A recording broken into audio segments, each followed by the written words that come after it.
আসসালামু আলাইকুম সবাইকে। এই ভিডিও টিউটোরিয়ালে আমরা যে বিষয়টা নিয়ে আলোচনা করব সেটা হচ্ছে ইমেইল ভ্যালিডেশন। তো ইমেইল ভ্যালিডেশনটা কি, অ্যাকচুয়ালি সেই বিষয়টা নিয়ে আমরা আলোচনা করি। অনেক সময় আপনারা যখন অনেক ওয়েবসাইটে অ্যাকাউন্ট খুলবেন, তখন আপনি শুধুমাত্র আপনার একটা ইমেইল দিয়ে আপনি একবারই অ্যাকাউন্ট খুলতে পারবেন। সেকেন্ড টাইম যখন আপনি সেই ইমেইল দিয়ে, যে ইমেইলটা দিয়ে অ্যাকাউন্টটা খুলেছেন, সেই ইমেইল দিয়ে যদি আবারও অ্যাকাউন্ট খুলতে যান, তাহলে আপনাকে বলে ইমেইল অলরেডি ইউজড, তাই না? তো এই যে কাজটি, সুতরাং এই কাজটি কীভাবে করতে হয় সেই বিষয়টা নিয়ে আমরা এই ভিডিও টিউটোরিয়াল থেকে আলোচনা শুরু করে দেব। তবে আমি আবারও বলছি, এখন আমরা কি করব, ধরেন আপনি 10টা পিপলকে অ্যাড করছেন, তো প্রত্যেকটা পিপলের কিন্তু একটি করে ইমেইল অ্যাড্রেস থাকবে। তো প্রত্যেকটা পিপলের 10টা ইমেইল অ্যাড্রেস তাহলে হবে, তাই না? তো প্রত্যেকটার কিন্তু ইউনিক ইমেল অ্যাড্রেস। তো কেউ যদি ইচ্ছাকৃতবশত একই ইমেল যদি বারবার ব্যবহার করতে চায়, তাহলে সেখানে আমরা একটি ভ্যালিডেশন করতে চাই। আমরা বলে দিব যখন আমরা ডাটা ইনসার্ট করব, একটা ইমেল শুধুমাত্র একবার ইনসার্ট হবে, সেকেন্ড টাইম সেই ইমেলটা আর ইনসার্ট হবে না। সুতরাং এই কাজটা জাস্ট পিএইচপি এবং মাইএসকিউএল ব্যবহার করে কীভাবে করতে হয় সেই বিষয়টা নিয়ে আমরা এই ভিডিও টিউটোরিয়াল থেকে আলোচনা করব। তবে এই কাজটা করার জন্য আমাদের যে সমস্ত কাজগুলো করতে হবে, সুতরাং যে স্টেপগুলো ফলো করতে হবে, সেটা নিয়ে আমি জাস্ট একটু আলোচনা করে নিই, কেননা অনেক সময় আপনাদেরকে ভাইভাতে জিজ্ঞেস করতে পারে। তো দেখেন, এখানে আমাদের সবার প্রথমে কিন্তু ইমেইলটাকে সিলেক্ট করতে হবে। তো সিলেক্ট করা কুয়েরি কিন্তু আমরা জানি, select star from table name, তার পরবর্তীতে হোয়ার লিখে ইমেইলটাকে আমাদের শুধুমাত্র সিলেক্ট করতে হবে, তাই না? তো ইমেইলটাকে আমরা সিলেক্ট করে নেব। সিলেক্ট করে নেওয়ার পর আমি কি লিখেছি এখানে, MySQLi স্টেপ 2তে এসে MySQLi underscore number of rose. সুতরাং এই যে দেখতে পাচ্ছেন number of rho, MySQLi number of rho, এই কিন্তু আমাদের টোটাল রোটাকে কাউন্ট করবে। কোন টোটাল রোটাকে কাউন্ট করবে? আমাদের ডাটাবেজের টোটাল রোটাকে। তো এই মেথডটাকে আমাকে ব্যবহার করতে হবে। তো আমি কিন্তু এটার সাহায্যে টোটাল রোটাকে কাউন্ট করব। তো এই যে আমরা যে কুইরিটা লিখলাম, এই কুইরি কিন্তু আমার এই MySQL নাম্বার অফ রো এর মধ্যে থাকবে। তার পরবর্তীতে আমি কি লিখেছি, তো দেখেন এখন আমাকে কন্ডিশন দিয়ে চেক করতে হবে। এই যে MySQL নাম্বার অফ রো, সেটা আমাদের কন্ডিশন দিয়ে চেক করতে হবে। কাকে চেক করবো আমরা? ইমেলকে, তাই না? যেহেতু আমরা ইমেলটাকে সিলেক্ট করলাম। তো দেখেন এটাকে আমরা জাস্ট চেক করে নেব, নাম্বার অফ রো। কি চেক করবো আমরা? আমাদের ইমেইলটা 0 থেকে যদি বেশি ইনসার্ট হয়ে থাকে। সুতরাং যখন আমরা একবার ইনসার্ট করব, তো আমরা সকলে জানি এই যে MySQL নাম্বার অফ রো, সে আমাদের ডাটাবেসকে যখন কাউন্ট করবে, তখন সে কি কাজ করবে? 0 থেকে সে কিন্তু কাউন্ট করবে, ঠিক অ্যারের মতো। বুঝতে পেরেছেন? তো আশা করি এ পর্যন্ত বিষয়টা আপনারা সকলে বুঝতে পেরেছেন। সেজন্য আমরা 0 দিয়ে কন্ডিশনটা চেক করব। ইফ যদি আমাদের কাউন্ট নামে একটা ভেরিয়েবল নেব, তো 0 থেকে যদি বেশি হয়, তাহলে আমরা বলে দেবো ইমেইল অলরেডি এক্সিস্ট, বা ইমেইল ব্যবহার হয়েছে। তো এই কয়টা কাজ করলে কিন্তু আমাদের কাজটা হয়ে যাবে। তো আশা করি বিষয়টা আপনারা সকলে বুঝতে পেরেছেন। তো এই কাজটা করার জন্য জাস্ট আমি যে কাজ করব, চলে যাচ্ছি আমি আমার কাঙ্ক্ষিত জ্যাম্প ফোল্ডারে, জ্যাম্প অ্যাপসে। সেখানে যাওয়ার পর আমি জাস্ট এখান থেকে আমার অ্যাপাচি MySQLটাকে ওপেন করে নিয়েছি। তার পরবর্তীতে আমি আপনাদেরকে দেখাই, আমি কিন্তু গত ভিডিও টিউটোরিয়ালে ইনসার্ট করেছিলাম। তার পরবর্তীতে আমি এখান থেকে সেই ডাটাটাকে রিড করতে পেরেছিলাম, অর্থাৎ ফেস করে তুলে আনতে পেরেছিলাম, তাই না? তো তার পাশাপাশি আমি জাস্ট ডাটাবেসটাকে এখন ওপেন করে রাখি। আমাদের যে কাঙ্ক্ষিত ডাটাবেস, সেটা আমি জাস্ট এখান থেকে ওপেন করে নিচ্ছি। পারফেক্ট। তো PHP MyAdmin লিখে সরাসরি আমি আমার ডাটাবেসটাকে ওপেন করে নিচ্ছি। তো এখান থেকে আমি সার্চ করে বের করে নিচ্ছি, ফিল্টারিং করে। আমার ডাটাবেসের নামটা ছিল হচ্ছে টিউটোরিয়াল। তো দেখতে পাচ্ছেন টিউটোরিয়াল নামে যে ডাটাবেসটি রয়েছে, সেখান থেকে টেবিলের নাম ছিল আমার ইনসার্ট ডাটা। তো দেখেন এখানে কিন্তু আমার স্ট্রাকচার আপনাদেরকে আমি নিয়ে যাই। এখানে আমার আইডি, তার পরবর্তীতে name, email, phone number, department.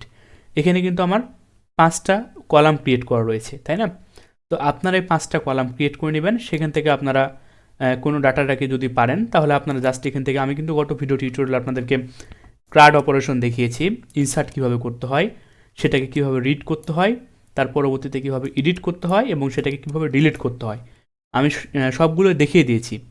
তো যেহেতু আমি দেখিয়ে দিয়েছি, সিকোয়েন্স আকারে ভিডিওগুলো তৈরি করতেছি, সেক্ষেত্রে একটা জিনিসের জন্য বারবার আমি ডাটাটাকে আর ইনসার্ট করব না, রিডও করব না, এডিটও করব না, ডিলিটও করব না। আমি একটা জিনিসকে নিয়েই বারবার কাজগুলো করতে চাই। তো আশা করি আপনারা এই 4টি কাজ সকলে করে নেবেন। তো এখন জাস্ট আমরা যে কাজ করতে চাচ্ছি ইনসার্ট ডাটার জন্য, অ্যাকচুয়ালি আমরা কাজটা এখন করবো, তাই না? তো দেখেন এখানে আমার ডাটাবেজের নাম হচ্ছে টিউটোরিয়াল, আর টেবিলের নাম হচ্ছে ইনসার্ট ডাটা। তো এখানে দেখেন, আমি আপনাদের বোঝার জন্য একটু বড় করে নিচ্ছি। আমার ডাটাবেজের নাম হচ্ছে টিউটোরিয়াল, এখানে আমার ডাটাবেজের কানেকশন করা রয়েছে, আর এখানে জাস্ট আমি ইনসার্ট করেছি এতটুকু, তাই না? তো আশা করি এই পর্যন্ত কাজগুলো আপনারা সকলে করে নেবেন। করে নেওয়ার পর তো দেখেন এখন আমরা কি কাজ করব। তো যত প্রকারের ভ্যালিডেশন আছে আমি আপনাদেরকে বলতেছি, যত প্রকারের আমরা ভ্যালিডেশন করব সব কিন্তু আমরা ইনসার্টের পূর্বে করব। তো এটা কিন্তু আমি আপনাদেরকে আবারও বলছি, যত প্রকারের ভ্যালিডেশন আমরা করব, এই একটা জিনিস চোরাই বুদ্ধি যদি বলে থাকি তাহলে এটা মাথায় রাখবেন, সবগুলো ভ্যালিডেশন হবে আমাদের ইনসার্ট কোয়েরির ওপরে। সুতরাং আমরা ভ্যালিডেশন করার পর ইনসার্ট করব, তাই না? তো এটা এক প্রকার চোরাই বুদ্ধি, আপনারা সবসময় মাথায় রাখবেন। তাহলে অবশ্যই বুঝতে পারছেন যেহেতু আমাদের ডাটাটা এখানে ইনসার্ট হয়েছে, সেক্ষেত্রে আমাদেরকে এইখানে উপরে এসে আমাদেরকে ভ্যালিডেশনটা করতে হবে। তো আপনাদেরকে আমি একটা জিনিসের সঙ্গে পরিচয় করে দিতে চেয়েছিলাম, সেটা হচ্ছে MySQL নাম্বার অফ রোজ। সুতরাং এই মেথডের কাজটা একটু আপনাদেরকে আমি দেখিয়ে দিতে চাই। তো এটা দেখেন, আমি যেখানে ডাটাটাকে রিড করেছিলাম সেখানে চলে যাই সরাসরি। তো দেখেন আমি কিন্তু এখানে ডাটাটাকে রিড করেছিলাম, তাই না? তো এটার কাজ কী হবে, MySQL নাম্বার অফ রো, সেটা দেখার পূর্বে আমি কিছু ডাটা আগে এখানে ইনসার্ট করে নিই। সুতরাং আমি আমার ডাটাবেজে আগে কিছু ডাটা ইনসার্ট করে নিচ্ছি। তো আমি এখানে বলে দিচ্ছি ফিজ, তার পরবর্তীতে ফিজের একটি ইমেল দিয়ে দিচ্ছি, তার পরবর্তীতে একটি ফোন নাম্বার দিয়ে দিচ্ছি। তো জাস্ট এখান থেকে আমি একটা ফোন নাম্বার দিয়ে দিলাম, সে পরে ডিপার্টমেন্ট অফ সিএসিতে সেন্ড করে দিচ্ছি। তাহলে আমাকে বলছে ডাটা সেন্ড সাকসেস। তো দেখেন এখানে কিন্তু আমি এখন দেখতে পাচ্ছি এখানে আমার একটি ডাটা চলে আসলো, তাই না? তো আবারও আমি আরেকটি ডাটা ইনসার্ট করে নিচ্ছি এখান থেকে। তো জাস্ট আমি দিয়ে দিচ্ছি মুস্তাফিজ, এখান থেকে মুস্তা বলে দিলাম, তার পরবর্তী তার একটি ইমেল বলে দিচ্ছি, মুস্তাফিজুর ইমেলটা বলে দিলাম, তার জাস্ট আমি একটি ফোন নাম্বার বলে দিলাম, সে পরে হচ্ছে ত্রিপুলিতে ডাটা সেন্ড করে দিলাম, ডাটা সেন্ড সাকসেস। তাহলে দেখেন এখানে জাস্ট আমি দুইটা ডাটাকে সেন্ড করলাম, তাই না? তো আমি যদি ডাটাবেজ আপনাদেরকে দেখাই তাহলে এখানে দেখেন, এখানে আপাতত আমার কিন্তু কিছু নেই। জাস্ট যখনই আমি এখান থেকে ব্রাউজ করব, পেজটাকে রিফ্রেশ করে নিচ্ছি, তাহলে দেখেন আমার কিন্তু দুইটা ডাটা অলরেডি এখানে চলে আসলো। দেখেন fiz@gmail.com, তার পরবর্তীতে মুস্তাফিজুর, তার ফোন নাম্বারটা, তার ফোন, তার ডিপার্টমেন্ট, এখানে সবগুলো চলে আসলো। তো আশা করি এই পর্যন্ত বিষয়গুলো আপনারা সকলে বুঝতে পেরেছেন। তো এখন একটা জিনিস দেখেন, তো এখানে আমাদের টোটাল রো কয়টা, আমরা সেই রোটাকে কাউন্ট করতে চাই। সুতরাং এখানে আপনারা সকলে কিন্তু দেখতে পাচ্ছেন দুইটা, এই যে আমাদের 22 নাম্বার 23 নাম্বার, তাই না? তো দুইটা কিন্তু এখানে আমাদের রো রয়েছে, একটা ফিজ, একটা মুস্তা। তো একটা জিনিস দেখেন, আমাদের MySQL নাম্বার অফ রো সেটা অ্যাকচুয়ালি কী কাজ করে থাকে। তো আমি এখানে একটি ভেরিয়েবল নিয়ে নিচ্ছি, সেই ভেরিয়েবলের নাম দিয়ে দিলাম কাউন্ট ইকুয়াল MySQL নাম্বার রোজ। তো আমি আপনাদের কি বলেছিলাম, এই কিন্তু আমাদের কুয়েরি রিসিভ করবে। তো কুয়েরি দেখেন এখানে কিন্তু আমরা লিখেছিলাম, তাই না? তো কুয়েরিটা লেখার পর এখন আমাদের সেই কুয়েরিটা পাঠিয়ে দিয়েছি, সুতরাং এখানে আমরা এক্সিকিউট করেছি। তো এক্সিকিউট করার পর আমাদের এই এক্সিকিউট যেখানে আমরা করেছি এইটা কিন্তু ভেরিয়েবলের মধ্যে স্টোর হয়ে আছে। তো কুয়েরিটাকে জাস্ট আমরা এখানে বলে দিলাম। তো এবার যদি আমরা এটাকে প্রিন্ট করতে চাই, কাউন্টের মানটা যদি আমরা দেখতে চাই, তাহলে আমাদের কি করতে হবে, অবশ্যই কিন্তু আমাদেরকে ইকো ব্যবহার করতে হবে, তাই না? তো $সিম্বল কাউন্ট জাস্ট আমি এখানে বলে দিলাম। তাহলে দেখেন একটি কাজ কিন্তু আমরা এখানে করতে পারি। তো জাস্ট আমরা একটি মেসেজ শো করতে পারি। তো আমরা এখানে কিন্তু H3 বলে দিচ্ছি, সুতরাং আমরা এখানে H3 ট্যাগ তৈরি করে নিচ্ছি একটা। তো আপনি কিন্তু এখানে এলিমেন্টও ক্রিয়েট করতে পারবেন বা এই HTML এর ট্যাগও ক্রিয়েট করতে পারবেন, কোনো সমস্যা নেই। তো জাস্ট আমরা একটি হেডিং তৈরি করে নিলাম H3। তো এখানে জাস্ট আমরা বলে দেব, কি বলে দেব, যে টোটাল ডাটাবেস রো, তাহলে আপনাদের বুঝতে সুবিধা হবে। তাহলে দেখেন টোটাল ডাটাবেস রো, তো এখানে এক প্রকারে কিন্তু আমাকে ইরোড ধরেছে। তো ইরোডটা কেন ধরলো, অবশ্যই আমাকে কনক্যাটেনেট করতে হবে। তো জাস্ট আমি কনক্যাটেনেট করে ফেললাম। তাহলে দেখেন এবার জাস্ট আমি যদি এখান থেকে রিফ্রেশ করে দেখি, এখান থেকে জাস্ট আমি এখান থেকে আমাদের পেজটাকে, কাঙ্ক্ষিত পেজটাকে আমি রিফ্রেশ করে নিচ্ছি, তাহলে টোটাল ডাটাবেস রো কিন্তু এখানে আমাকে দেখাচ্ছে না অ্যাকচুয়ালি, তাই না? তো এটা দেখিয়েছে আমাকে তো নিচে দেখিয়েছে, দেখেন 2। তো এখানে একটি কাজ আপনি কিন্তু করতে পারেন। তো দেখেন এটা কিন্তু আমাকে এখানে নিচে দেখিয়েছে 2, তাই না? টোটাল ডাটাবেস রো তো কয়টা, 2টা। আমি আপনাদের কিন্তু দেখালাম এখানে। তো দেখেন, তো MySQL অ্যাকচুয়ালি আমার মূল উদ্দেশ্য ছিল MySQL নাম্বার অফ রো সেটা কী কাজ করে, সে কিন্তু আমাদের টোটাল ডাটাবেস রোটাকে কাউন্ট করতেছে। তো আশা করি এই পর্যন্ত বিষয়গুলো আপনারা সকলে বুঝতে পেরেছেন। এই কোডটাকে আমি জাস্ট এখান থেকে কেটে নিলাম। কেটে নেওয়ার পর আমি চলে যাচ্ছি ইনসার্টের এখানে। তো এবার আমি ইমেলটাকে ভ্যালিডেশন করতে চাচ্ছি। তো ইমেলটাকে ভ্যালিডেশন করার জন্য অবশ্যই আমি প্রথমে যে স্টেপে লিখেছিলাম ইমেলকে সিলেক্ট করতে হবে, তাই না? তো ইমেলকে সিলেক্ট করার জন্য তো দেখেন এই যে আমাদের যে ইমেল ইনপুট ফিল্ড যেটা আমি ধরেছিলাম এখানে, তো জাস্ট আমি একটি ইমেলকে সিলেক্ট করে নিলাম। তো ইমেল _সিলেক্ট নামে একটি ভেরিয়েবল দিলাম, সেটার মধ্যে আমি সিলেক্ট করে নিই। তো সিলেক্ট তার পরবর্তীতে স্টার ফ্রম দিয়ে আমাদের কী করতে হবে, এখন আমাদের ডাটাবেজের নাম লিখতে হবে, টেবিলের নাম হচ্ছে আমার ইনসার্ট ডাটা। তো জাস্ট আমি এই কাজটা এখানে করে নিচ্ছি। তো ইনসার্ট ডাটা, তো এখন এখন আমি কি বলে দেবো, হোয়ার ইমেইল। এই তো দেখেন এই ইমেইল, তাই না? তো এই ইমেইলের কলামের নামটা কি ছিল, ইমেইলের যে কলাম নেম সেটা হচ্ছে ইমেইল ছিল, তাই না? তো এখানে আমাদের কলাম নেমটা হবে, তো হোয়ার ইমেইল ইকুয়াল, তো ইকুয়াল এখন আমাদের এখানে কি হবে, এই যে ইমেইল যেটা আপনারা সকলে দেখতে পাচ্ছেন, এই ইকুয়াল মানে হচ্ছে আমাদের ইনপুট ফিল্ডটা। সুতরাং এই যে ইমেইল নামে যে আমরা ইনপুট ফিল্ডটা তৈরি করেছিলাম এখানে দেখতে পাচ্ছেন এই ইনপুট ফিল্ডটা, তো এটাই কিন্তু আমরা এখানে ধরেছিলাম। তো ধরার পর আমরা আমাদের এই ইমেল ভেরিয়েবলের মধ্যে সেটা স্টোর হয়ে আছে, তাই না? তো জাস্ট সেটা এখন আমি এখানে বলে দিলাম, তো সিঙ্গেল কোটেশনের মাধ্যমে সেটা আমি এখানে জাস্ট বলে দিলাম ইমেইল। পারফেক্ট। তো এখান থেকে কিন্তু ইমেলটাকে আমি এখানে ধরে ফেললাম। তো সিঙ্গেল কোটেশন দেওয়ার কারণ হচ্ছে এখানে আমাদের ডবল কোটেশন থাকার জন্য এখানে আমরা সিঙ্গেল কোটেশন দিয়েছি। তো এই যে কুয়েরি, সেই কুয়েরিটাকে এখন কিন্তু আমাকে এক্সিকিউট করতে হবে, তাই না? তো ডলার সিম্বল তার পরবর্তীতে EXC লিখে একটি ভেরিয়েবল নিলাম, সেটার মাধ্যমে এক্সিকিউট করার যে ফাংশন সেটা এখন আমরা লিখব। তো কুয়েরি, তো এই যে কুয়েরিটা আমরা লিখলাম সে তাহলে আমাদের দুইটা প্যারামিটার রিসিভ করবে। প্রথম প্যারামিটার হচ্ছে ডাটাবেজের কানেকশান। তো ডাটাবেজের কানেকশান দেখতে পাচ্ছেন আমাদের কানেক্ট ভেরিয়েবলের মধ্যে স্টোর হয়ে আছে, সেই জন্য আমরা জাস্ট এখানে বলে দিলাম কানেক্ট। পারফেক্ট। আর সেকেন্ড প্যারামিটার হিসেবে আমাদের কি থাকবে, আমাদের এই কুয়েরিটা। তো কুয়েরিটা কিন্তু আমার এই ভেরিয়েবলের মধ্যে স্টোর হয়ে আছে, তো জাস্ট আমি বলে দিচ্ছি এখানে এই কুয়েরিটা। পারফেক্টলি। তো আশা করি এ পর্যন্ত বিষয়টা আপনারা সকলে বুঝতে পেরেছেন। তো এবার আমরা এখানে কি করব, এবার জাস্ট এখন আমাদের কি করতে হবে দেখেন, আমি কিন্তু সিলেক্ট করতে পেরেছি। তো স্টেপ 2 এ এসে MySQL নাম্বার অফ রো এই মেথড ব্যবহার করতে হবে, তাই না?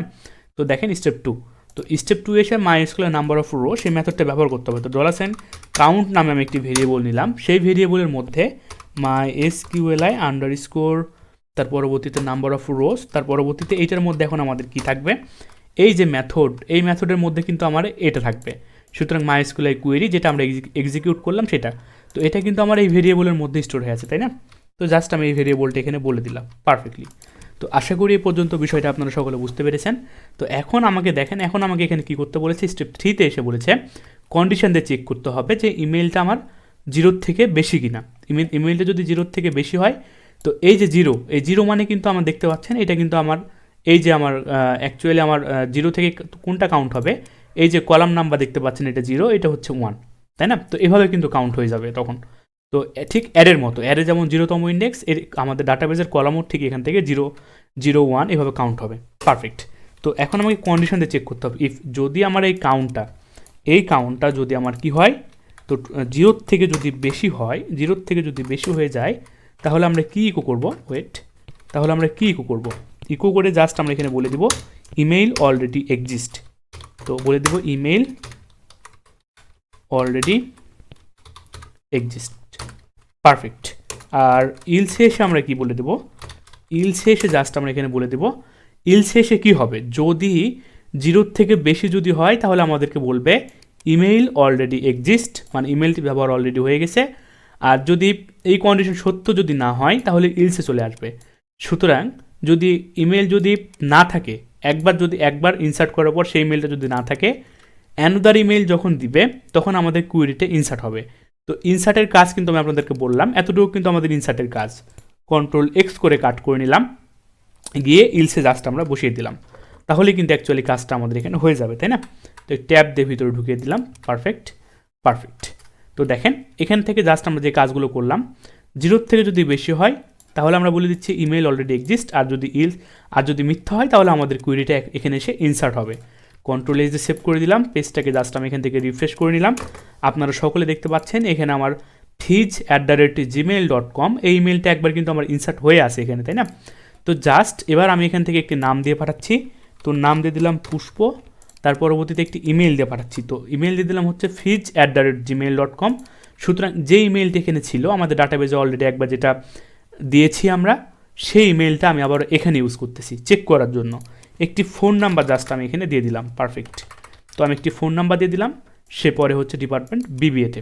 তো এবার যদি আমরা সেন্ড করি তাহলে আমাকে বলছে আনকপটেড MySQL নাম্বার অফ রোস। তো দেখতে পাচ্ছেন আমাকে কিন্তু এখানে একটি ইরোড ধরেছে, তাই না? তো সেই ইরোডটা কেন ধরলো এখানে আমরা চলে আসি। তো ইরোডটা ধরার কারণ হচ্ছে, তো দেখেন সিলেক্ট স্টার ফ্রম, তো অ্যাকচুয়ালি এখানে আমি যে ভুলটা করেছিলাম, ইনসার্ট ডাটা আমার টেবিলের নাম ঠিক আছে হোয়ার ইমেইল হবে কিন্তু এখানে আমার দেখেন এখানে কিন্তু আমার এম ছাড়া পড়ে গেছে, তো এখানে বলে দিলাম ইমেইল পারফেক্টলি।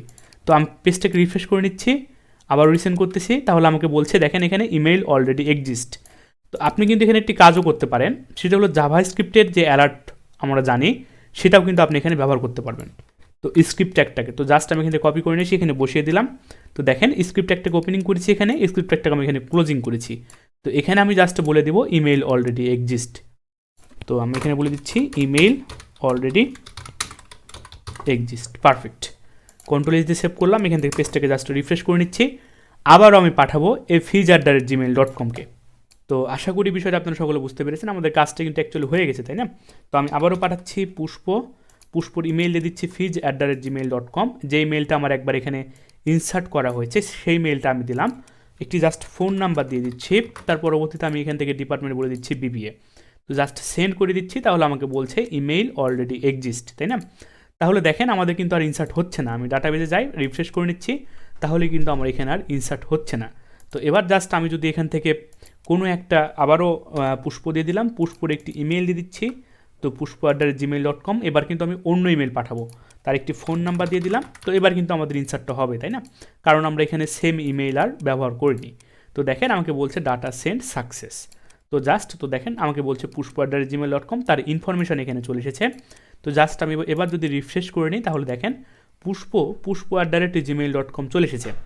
তো আমি আবারও চাচ্ছি সেম ইমেল ইউজ করবো, তো আমি নাম দিয়ে দিলাম মামুন, তার পরবর্তীতে পুষ্প, আমি নাম দিয়ে দিলাম pushpo@gmail.com। আমি কিন্তু এখানে pushpo@gmail.com এখানে ব্যবহার একবার করলাম, তো আমি আবারও ব্যবহার করতে চাচ্ছি। তো pushpo@gmail.com, তার পরবর্তীতে একটি ফোন নাম্বার দিয়ে দিলাম ওয়েট, এবং সে পরে হচ্ছে সিসিতে। এবার যদি আমরা সেন্ড করি, তাহলে আমাকে বলছে ইমেইল অলরেডি এক্সিস্ট। তো আশা করি বিষয়টা আপনারা সকলে বুঝতে পেরেছেন। তো দেখেন ডাটা কিন্তু আমার আর এখানে ইনসার্ট হলো না, তাই না? তো এটাই হচ্ছে অ্যাকচুয়ালি আমাদের কাজ। তো এটাই হচ্ছে আমার মূল উদ্দেশ্য ছিল আপনাদেরকে এটাই দেখানো, যে কিভাবে ইমেলটাকে ভ্যালিডেশন করতে হয়। অনেক সময় আপনারা এইরকম ধরনের প্রবলেমে পড়তে পারেন। তো আপনাদের একটু হোমওয়ার্ক দিয়ে গেলাম, এই ফোন নাম্বার দিয়ে আপনারা ভ্যালিডেশন করবেন। যদি ফোন নাম্বার একই থাকে তাহলে ইনসার্ট হবে না। সেম কাজ আপনারা ইমেল দিয়ে করেছেন, এখন ট্রাই করবেন ফোন নাম্বার দিয়ে। তো যদি সেম ফোন নাম্বার বারবার দেয় তাহলে ইনসার্ট হবে না। আমি জাস্ট আপনাদেরকে বলে দিচ্ছি লজিকটা, এখানে দুইটা ধরবেন, where email and phone number, perfect. তাহলে কিন্তু আপনাদের কাজটা হয়ে যাবে। তো এটা আপনারা নিজেরাই চেষ্টা করবেন, যদি না পারেন তাহলে আমাকে অবশ্যই কমেন্ট করবেন, তাহলে আপনাদেরকে আমি এই ভিডিওটাও দেখিয়ে দেবো ইনশাল্লাহ। আর যদি পারেন তাহলে আমাকে অবশ্যই কমেন্ট করবেন। আজকের ভিডিওটা থাকবে এই পর্যন্ত, ধন্যবাদ সকলকে।